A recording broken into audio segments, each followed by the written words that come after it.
You're watching Tag TV.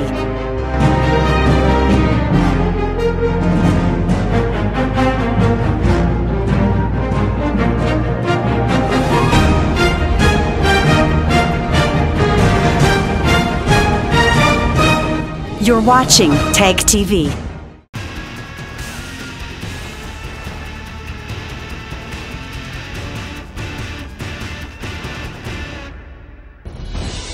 Pakistan-sponsored terrorists create mayhem in Kashmir. Afghanistan conducts polls even as multiple blasts hit the country. US Secretary of State warns Pakistan of stern action against terror. Hafiz Saeed's Jamaat ud-Dawa and Falah Insaniyat taken off terror list. And Pakistan shows true face, frees Taliban leader. The trouble-torn Indian state of Jammu and Kashmir, which has remained a target of the Pakistan-sponsored terror groups, continues to remain vulnerable owing to continuous attacks. Recently, an army camp was attacked by the terrorists. Newsweek South Asia has a report. This week saw several examples that once again establish that Pakistan remains a hotbed of terrorism as its soil is being used to promote anarchy in India's northern Jammu and Kashmir state. As many as 6 terrorists were killed in 2 separate gunfights by the security forces in the valley. 2 were killed in Baramulla, while 4 died in Anantnag. 3 encounters कल से हुआ है. पहला encounter Baramulla में हुआ जिसमें 2 terrorist मारे गए. उनका लश्कर तोयबा के साथ वाबस्ता था. दूसरा एनकाउंटर अनंतनाग में हुआ, आरोनी के इलाके में. वहाँ पे 4 टेररिस्ट मारे गए. उनका हिजबुल मुजाहिदीन के साथ वाबस्ता था. और अभी सोपुर में कल रात से एक एनकाउंटर चला था जिसमें 2 टेररिस्ट मारे गए हैं. अभी तक अभी सर्च ऑपरेशन चल रहा है. On one hand, police and security forces successfully arrested an OGW of prescribed terror outfit Hizbul Mujahideen in Kupwara district and recovered arms and ammunition from his possession. A joint party of police and security forces apprehended one OGW affiliated with prescribed terror outfit, namely Mohammad Shafi Marge, son of Abdul Ghaffar, resident of Kandi, at a checkpoint established near HP gas godown in Drugmulla area of district Kupwara and recovered arms and ammunition from his possession. The Poonch sector of the state, which is an infiltration route for several Pakistan-based terror outfits to enter India, witnessed a bomb blast in an army base of the region.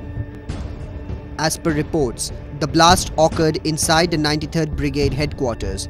The senior superintendent of police, Rajiv Pandey, said that the blast took place inside the store in the brigade and it started a fire. The shell landed most probably from across the border, added SSP Pandey. He also said that an investigation was underway. There is a store inside the brigade. A shell has landed, most probably from across, and उसपे जो उसकी वजह से जो है because of the blast impact, the shell is quite little bit damaged. There was a fire and subsequent smoke. The parties have rushed to the spot, fire brigade and all. The fire has been doused, and our investigation is on.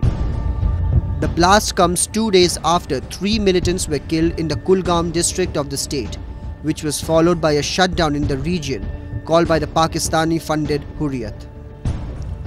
The Kulgam encounter was launched in the Laro area of the district after the police received information about the whereabouts of some militants holed up in a local residence. The encounter happened after the results of the local civic polls were announced. आज का operation जो है उसमें भी अभी operation ख़त्म हुआ है लारनो कुलगाम में, और मुझे बताया गया है कि 3 मिलिटेंट उसमें जो है वो मारे गए हैं और बाकी अभी ऑपरेशन लगभग वाइंड अप हो रहा है. Tension continued to grip the valley as another encounter broke out in Naugam area of the district. The encounter began when the army began a search operation but was shot soon after the army began retaliation. last intervening night we had a specific information regarding presence of some militants in this area, Nagaam. After that we launched a cordon search operation along with 50 RR and CRP also joined in. While searches were on, they fired upon the search party and it ensued the encounter there. Now an encounter has went on and 2 militants have been neutralized so far. India's Home Minister Rajnath Singh, who visited Kashmir, took a look at the security situation. Singh also held a high-level meeting with the Governor Satyapal Malik during the day-long visit. Top civil police and security forces were also present in the meeting to assess the prevailing security situation amid terror outbreaks in several areas. He also announced a ₹5 lakh package to the families of the civilians who were killed in the attack in Kulgaon. उन families को अपनी मैं heartfelt condolences देता हूं.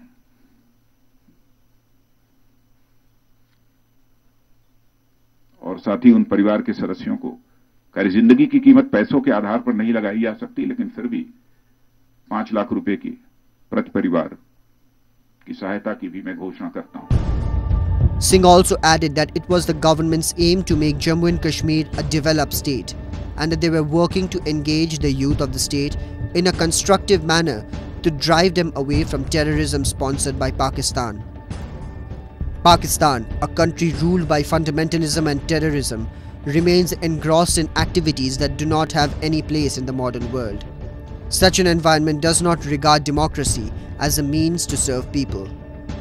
In the past 3 decades, it has continued to sponsor an infiltration in the Kashmir Valley in hopes of brainwashing and provoking the locals to turn against India.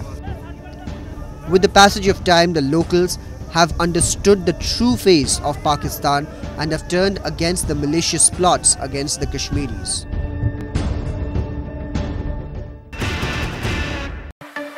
Today we are showcasing Rotimatic. It's a fully automated roti maker. This is the first time we are bringing to Canada, and it's available on bestbuy.ca online. Been using this device for a year now and it's absolutely lifesaver to me. This is a very handy device. It's a small, compact, very easy to make the rotis. You can make crepes, you can make wraps, you can make rotis, parathas. Multi-talented machine this is. Now Rotimatic is available in Canada online at bestbuy.ca. Free shipping within 3 to 5 business days across Canada. Losing weight and feeling fit is a simple 3-point process: diet, exercise, and a weight reduction supplement.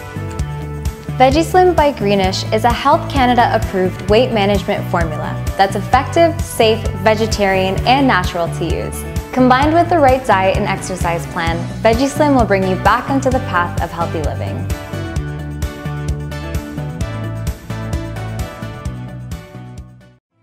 Combine a love and passion for food with authentic Mediterranean flavors. Add a touch of warmth and relaxation, and you'll have the best dining experience at Alpha Wall Restaurant. Located in the heart of Mississauga at 2273 Dundas Street West. Bring your loved ones and reward your appetite to an exquisite halal prepared menu. Our secret ingredient is just a hinge of love. Each plate prepared with care, creating a universal piece of art. Make every bite a memorable moment with Alpha Wall Restaurant. Pakistan instigated multiple terror attacks to disrupt the much-awaited parliamentary polls in Afghanistan. We have a report. The registration and build-up of the election, which saw rivers of blood flowing on different streets of Afghanistan, was no different on the day of polling on October 20th. It all began as violence erupted in Kandahar province of the state, which ultimately led to the postponement of the election in the southern province. This happened after the police chief of Kandahar was gunned down in an attack which has been claimed by the Taliban. The terror groups like the Taliban and the Islamic State issued statements before the day of polls where they warned people of the dire consequences that the people will face if they participate in the election, which according to them is foreign-imposed process. But President Ashraf Ghani urged the Afghan citizens to come out in large numbers and vote. امروز مخاطب شما ما بحث رئیس جمهور صحبت نمیکنم، کلمات آخرم بحث یک شهروند صحبت میکنم و بحث یک شهروند خواهش مایست از هر شهروند دیگه افغان، از هر زن و مرد، از هر پیر و جوان، از هر فرد افغان که امروز این حق خود افعا کنه. اما کمیسیون محترم انتخابات طول ترتیب نیولی دی انتخابات براتون که هفته کسی زک قندار بانده لوی غم راقه. Affected by violence instigated by neighboring Pakistan that saw strong and democratic Afghanistan as inimical to its designs, the Afghan citizens showed their enthusiasm in casting their votes. در چند سال جنگ بسیار زحمت را دیدیم، ما می‌خوایم که با کس رای بدیم که وطن ما را میشه مردم بیاین اشتراک کنن رای بدن که بخیر افغانستان آرام بشه. ما امروز آمدیم برای رایگیری که وطن ما بسیار به حساب رنجیده است. ما می‌خوایم که به حساب یک نفر باشه که به حساب برای ما خدمت کنه، برای وطن خدمت کنه، تنها به اهل سک نه، به هر مردم افغانستان باید خدمت کنن. امروز آمدیم که رای خود را به حساب برای از آن نفر بدیم که باید خدمت به وطن کنه. The trouble began as the day progressed and attacks happened one after the other across the country. It all started with the usual suicide bombing in the capital city of Kabul. The blast killed as many as 15 people, while at least 30 others were taken to a trauma hospital. By the end of the day, at least 36 people were killed in nearly 200 attacks across the country, including 27 civilians. Security forces also managed to kill as many as 31 fighters in the gun battle.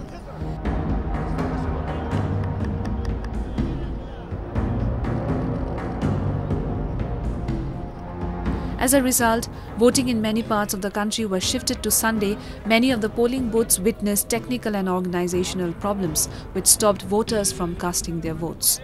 The chairman of the Independent Election Commission said the voting process will continue until Sunday in those places where election officers or election material arrived late.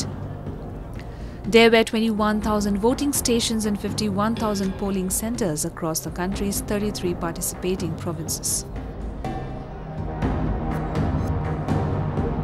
بسیاری از مراکز بسیار ناوقت باز شد. وقتی که ناوقت باز شد، باز وقتی که دیده شد که اگر ناوقت باز شده بازم دستگاه‌های بایومتریک کار نکرد. در بعض جاهای دستگاه بایومتریک وجود نداشته و اگر دستگاه بایومتریک مشکل نداشته فهرست رای دهندگان وجود نداشته و در برخی موارد حتی نام افرادی که قبلا ثبت نام کردند در یک مرکز رای دهی نامشون در فهرست پیدا نشده و سایر مشکلاتی که وجود داشته. واقعا من فکر میکنم در نتیجه یک مشکل بسیار کلان تکنیکی و عملیاتی در انتخابات وجود داشته که امیدوار هستم که در انتخابات بعدی یک مشکل تجربه نشود. With the conclusion of the polls, the Afghan citizens have placed great expectations for Afghanistan, where attacks which are sponsored by Pakistan are brought to an end.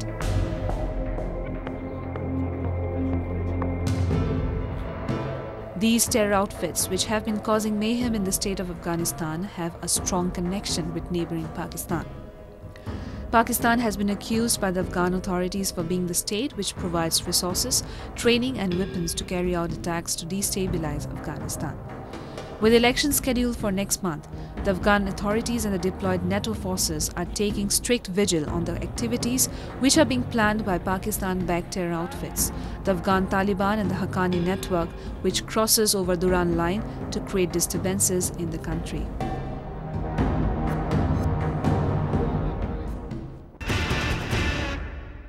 Witnessing the growing influence of terror across South Asia and understanding Pakistan's direct involvement in these attacks, the United States has yet again warned Pakistan to stop supporting terrorism in the region. Newsweek South Asia has a report. Pakistan, a state which is known all over the world for providing a safe haven and support to dreaded terrorists and also providing resources and training to their terror organizations, have caused a lot of harm and misery throughout the world, especially India and Afghanistan. The United States has once again criticized Islamabad's ways of controlling terrorism in the region, especially on its western border with Afghanistan. The US Secretary of State Mike Pompeo said that Pakistan would be held accountable if it did not make sincere efforts to curb the terrorist fighting in Afghanistan. Pompeo also went on to say that he welcomed the polls in Afghanistan and Washington was very impressed with the voter turnout in the region. So I had a chance to travel and meet the new leader of Pakistan not too many weeks ago now. We'd made clear that the U.S. Policy with respect to South Central Asia has not changed, that our expectation is that Pakistan will not provide safe harbor to terrorists on their western border. Pompeo met the newly appointed Pakistani leadership recently, led by the cricketer turned politician and now the Prime Minister of Pakistan Imran Khan, and discussed various diplomatic and strategic ties, and a discussion of terrorism had to be raised in such discussions. Pompeo explained the US policy with respect to South Central Asia has not changed, and that the United States administration had discussed and warned the newly appointed Pakistan Prime Minister that they would ensure that Pakistan will not harbor any terror groups and work fast on cleaning up the terror camps on its western border so that they would not cross over to Afghanistan. We couldn't have made that message any more clear, and that Pakistan will be held to account if they don't achieve that, if they're not sincere in that effort. We don't believe we can get to the place that everyone wants, right? Everyone wants a reconciliation in Afghanistan, and to achieve that, you can't have a safe harbor for Taliban, for Haqqani, and for others inside of Pakistan. The Pakistani government knows that that's our view, and this administration has already made significant efforts to hold them accountable, and we hope that they'll achieve the goal that we've set out for them. The United States government under the leadership of Donald Trump has been making strong decisions against Pakistan for its lack of efforts in tackling the menace of terror from its soil. In the turns of the events, the Trump administration last month suspended $300 million military aid to Pakistan for alleged ties with militants, overlooking the Islamabad's efforts to control the militancy in the country. Pakistan has denied the allegation as baseless, stating that the country suffered human and financial losses in the war on terror. This claim has been challenged by a couple of international communities already.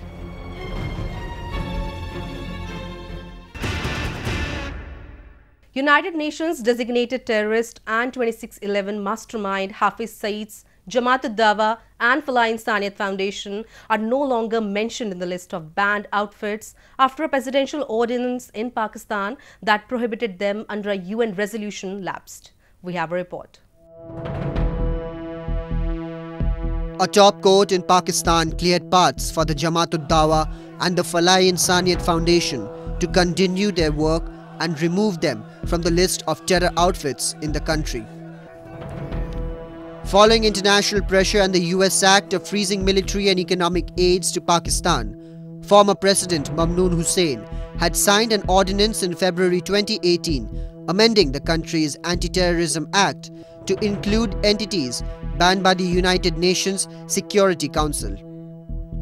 The UNSC sanction lists include the names of terror organizations like the Jamaat ud-Dawa, Falah Insaniyat Foundation, Lashkar-e-Toiba, Al-Qaeda, Tehreek-e-Taliban Pakistan and Lashkar-e-Jhangvi. United Nations resolution stated that Hafiz Saeed and his sister organizations, the so-called charitable organization that he is running, has to be banned, and they declared it as a terrorist outfit. There was no other way out but for Pakistan but to ensure that this is done, because had they not done it, then what would have happened is that Pakistan would have again been declared a terrorist state. To avoid that, they issued a presidential ordinance and banned these outfits. But today, now you see that Pakistan has allowed that presidential ordinance to lapse. That presidential ordinance, even after new government came in, was not converted into a resolution of the Pakistan Parliament, and now this lapse has been done so that to facilitate the working of Hafiz Saeed and his sister organizations. In February, former Pakistan President Mamnoon Hussain promulgated an ordinance amending the Anti-Terrorism Act 1997. thereby banning terrorist individuals and organizations that were listed by the United Nations Security Council. The Jamaat-ud-Dawa and the Falah-e-Insaniyat Foundation were prescribed under this ordinance. It is a well-known fact that the Jamaat-ud-Dawa and the Falah-e-Insaniyat Foundation train terrorists in the guise of charity who carry out attacks in neighboring India and Afghanistan. Earlier, in an eyewash process, Pakistan government had banned the companies and individuals from making donations to the Jamaat-ud-Dawa and the Falah-e-Insaniyat Foundation and other organizations on the United Nations Security Council sanction list. To cover up its misdeeds, the Falah-e-Insaniyat Foundation owned 369 ambulances, had helped 72,000 persons to charity hospitals and treated 600,000 patients in 2017. Imran Khan has made very tall promises when he was fighting the elections, and these promises also he has given to the world bodies. But the underlying fact is that Imran Khan is basically a prop of the Pakistani army and ISI. The judgment is a proof of the fact that, like the Pakistan government, its army and intelligence agency, which is the ISI, the judiciary is also backing the radical terror organizations, which does make Pakistan a safe haven for terror outfits. Terrorists are funded and supported by the legislative, executive and judiciary of Pakistan, for which more terror groups are coming to the forefront every day. Hafiz Muhammad Saeed, the mastermind of the Mumbai terror attacks in 2008, which killed 166 people and injuring 308 others, continues to be a free man and also someone who contested the recently concluded Pakistan general elections in July this year. Syed was designated as a terrorist by the United States back in 2012 and has a bounty of $10 million on his head. The fact that such people roam freely in Pakistan actually show that how much Pakistan administration is keen on countering terror which has originated from its soil.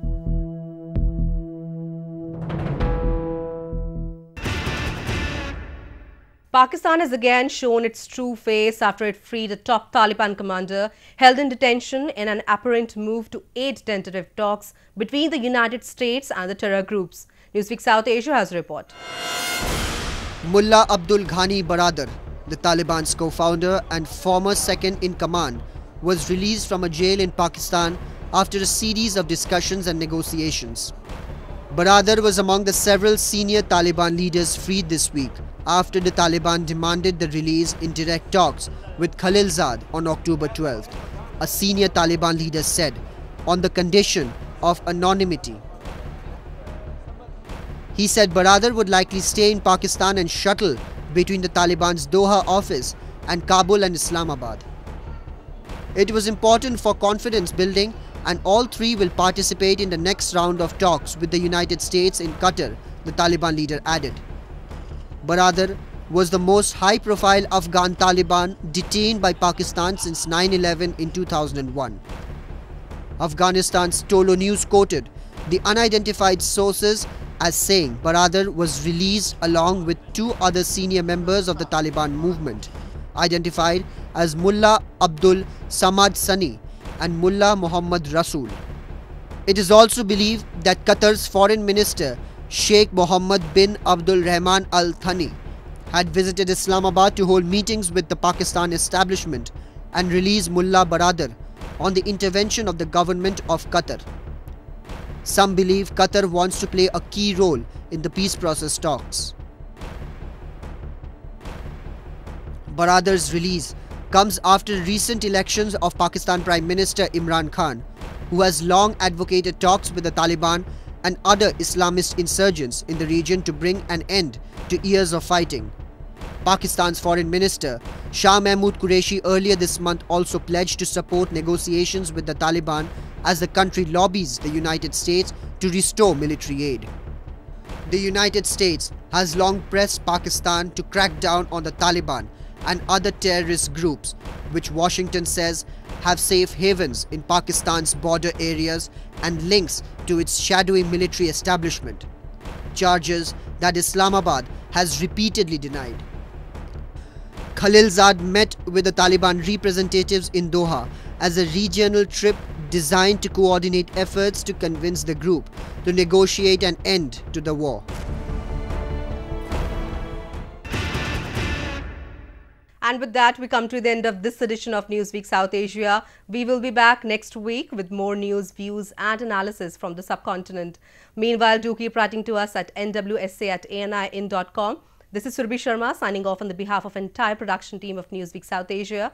Goodbye and take care.